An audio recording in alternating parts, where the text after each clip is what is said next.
வாழ்க்கை என்பதை கவிஞர் திலகம் வாலி அவர்கள் பிரித்து அந்த பதத்தை அழகாக ஒரு புதுமையான விளக்கத்தை நமக்கு தருவார். அவருடைய ஒரு புத்தகத்திலே வாழ்க்கை என்பதனை வா, இல், இக், கை இந்த எழுத்துக்களை எல்லாம் தனித்தனியாக எழுதி சற்று சிந்தித்து பார்த்தோமேயானால், வாழ்க்கை என்பதன் முதல் எழுத்து வா. முதலிலே வாழ வேண்டும் என்கின்ற எண்ணத்தை கொண்டு வா, எழுந்து வா.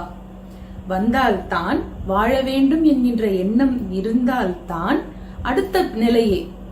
நமக்கு இச்சை இல்லை என்றால், ஆசை இல்லை என்றால், அல்லது ஒரு செயலை செய்ய வேண்டும் என்கின்ற உந்துதல் இல்லை என்றால் அதற்கு பிறகு பேசியே பயனில்லை. எனவே வாழ்க்கையை வாழ்வதற்கு முதலில் எழுந்து வா, பிறகு வாழ். இது என்ன, எல்லோரும் வாழ்ந்து கொண்டுதானே இருக்கிறோம் என்று யோசிக்கலாம். வாழ்வது வேறு, பிழைப்பது வேறு. நம்மில் பலரும் பிழைப்பு என்பதற்காக அயல் நாடுகளுக்கு போவதை பார்த்து கொண்டிருக்கிறோம். பிழைப்பு தேடி வேறு ஊருக்கு வந்து விட்டோம், பிழைப்பு தேடி இடம் பெயர்ந்து விட்டோம், பிழைப்பு தேடி சொந்த ஊரிலே இருந்து பல மைல் தூரம் நாங்கள் நகர்ந்து வந்து விட்டோம். இந்த வாக்கியங்களை நாம் நிறைய கேட்டிருக்கிறோம். ஆனால் பிழைப்பு என்பது வேறு, வாழ்தல் என்பது வேறு. பிழைப்பது என்பது எதை செய்தாவது நமக்கு வேண்டியவற்றை பெற்றுக்கொள்வது. ஆனால் வாழ்தல் என்பது இப்படித்தான் நடக்க வேண்டும், இப்படித்தான் செய்ய வேண்டும், இப்படித்தான் நாம் அறத்தை கடைபிடிக்க வேண்டும் என்பதனை திட்பமாக மன உறுதியோடு கொள்கையாக எடுத்துக்கொண்டு செய்யக்கூடியது. அப்படி என்றால் முதலில் வா, பிறகு வாழ்.